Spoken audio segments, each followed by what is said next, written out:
Imagine standing at the edge of a hole and realizing it doesn't have a bottom. You drop something into it. You wait 5 seconds, 10 seconds, 30 seconds. Nothing. Now imagine lowering over 20 kilometers of line into that same hole and still not reaching the end. But the moment that terrified everyone wasn't when they realized it was bottomless.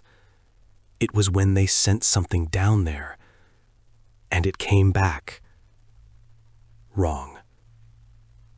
Some stories aren't meant to be told late at night. This is one of them. Somewhere in the United States, on a piece of land that no longer belongs to its owner, there is a bottomless pit.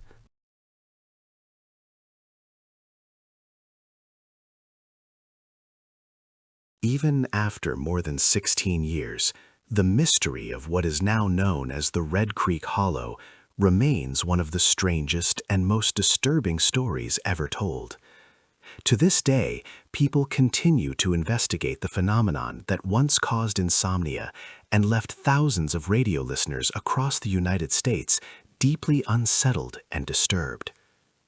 It all began on a late-night radio program called Midnight Frequency, a broadcast dedicated to strange phenomenon, where listeners could call in and share their experiences.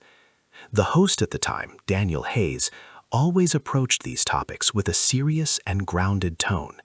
Because of that, the show often attracted callers who claimed to have witnessed very specific and believable things: lights in the sky, unexplained celestial objects, strange but contained encounters. But one night, sometime in the early hours before dawn, a man called in, and from that moment on, things would never be the same. It was the year 1991. Daniel Hayes was hosting the program as usual when the young technician behind the glass signaled to him they had a caller ready to go live. After a brief greeting, the man introduced himself as Mark Holloway. From his voice, he sounded like a mature man, somewhere between 50 and 60 years old. He seemed hesitant at first, almost reluctant, but after a few polite exchanges, Daniel encouraged him to speak freely, and Mark had something to say. He never gave his exact location. He was very cautious about that, but he did identify himself as the owner of a large rural property near Red Creek, Montana, an isolated and sparsely populated area. Mark explained that one day, while walking alone through the fields of his land, he came across something unusual: a hole, roughly 10 feet in diameter. What stood out wasn't just its size, it was the precision. The edges were perfectly defined, and the surrounding vegetation seemed to respect its boundary, as if the grass and plants had grown around it, but never into it. And inside, there was only darkness. The first thing Mark did, after standing there for several minutes under the sun, hands on his hips, silently considering what he was looking at, was pick up a small stone and toss it into the hole. He listened carefully. There was complete silence. He never heard it hit the bottom. Curious, he knelt down and leaned his head closer to the edge. At that exact moment, he felt something he later described as a deep, instinctive unease, anxiety rising without explanation. He immediately stood up and stepped back several feet. But that didn't mean he was done. On the contrary, now that he had seen it, there was no turning back. He spent several minutes searching, this time not for a small stone, but for something larger, a rock heavy enough that it required both hands to lift. With effort, he carried it back to the hole and dropped it in. And once again, nothing. No impact. No echo. During the phone call, Mark told Daniel that he barely slept that night. The next morning, he returned to the hole, this time driving his truck instead of walking. He made it clear that he had owned the property for many years, and yet this was the first time he had ever seen anything like it. That's when he decided to take things more seriously. Mark got into his truck and drove into town. heading straight to the local hardware store. He made an unusual request to the clerk. He asked to buy as many feet of rope as possible. With that, he conducted his first real experiment. He drove a stake into the ground using a hammer, tied the rope securely to it, and began feeding more than 60 feet of coiled rope into the hole. To his surprise, the rope simply kept going. When he stopped, the line hung straight down, fully extended, still under tension, without ever reaching the bottom. The mystery only deepened. When Mark shared his discovery with people in town, he realized something unexpected. Several locals, some much older than him, already knew about the hole. In fact, due to Mark's calm and approachable nature, a number of them admitted, somewhat embarrassed, that over the years they had occasionally trespassed onto his property to dispose of large unwanted items: old refrigerators, worn-out tires, broken appliances, rusted car parts. They would simply throw them into the hole. It was faster, and most importantly, free. Mark wasn't angry. He was amazed. But these people didn't share his curiosity. They were lifelong residents, not prone to asking deep questions. To them, the hole was just useful. Still, when he asked them something important, "Did you ever hear anything hit the bottom?" no one could remember ever hearing a sound. Days passed. Mark explained during the call that he would frequently return to the hole, often bringing friends and acquaintances, anyone he thought might help him solve the mystery. Eventually, with the help of several locals and more supplies from the hardware store, they tied together multiple ropes until they formed a line approximately 1,500 feet long, about 457 meters. They attached a heavy object and lowered it in. The result? The same as before. It never reached the bottom. Then they decided to try something more drastic. They used a sheep. With the rope, they carefully lowered the animal into the hole, intending to observe what would happen. Mark later admitted, his voice trembling, that he deeply regretted this decision. At first, everything seemed normal.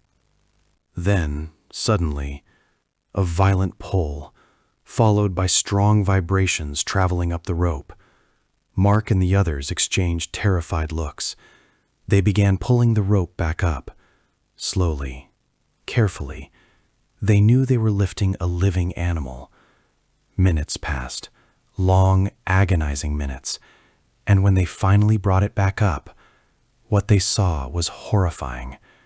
What had once been a sheep with soft white wool was now something else entirely. Its body looked like a mass of hardened flesh. Mark described it as if the animal's insides had been turned outward. The smell of blood and fat was overwhelming. He had to fight the urge to vomit. But the worst was yet to come. One of the men, a skilled and experienced farmer, examined the body carefully. Despite the horrific condition, he noticed something strange. The sheep's abdomen was swollen. There was a scar. Without hesitation, the man took a knife and carefully cut it open. What they found inside was beyond comprehension. The sheep had been pregnant, but what lay inside it was not a lamb. It was something else, something that had been placed there. Mark insisted that they would never have lowered a pregnant animal intentionally. It would have been both cruel and wasteful. And yet both he and the witnesses were certain.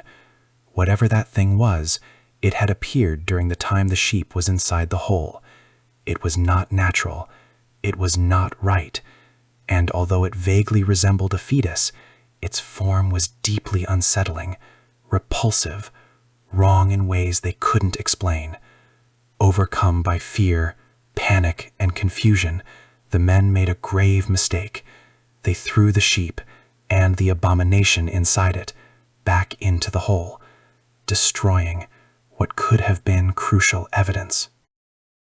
Later, Mark used a portion of his savings to commission a custom fishing reel from a specialized company. It contained 80,000 feet of line, over 24 kilometers. They mounted it onto his truck. With help, they attached a heavy weight and began lowering it into the hole. The mechanism worked perfectly. For hours, the reel spun continuously, feeding line into the darkness. It was terrifying to watch. But by the end of the day, it still hadn't reached the bottom.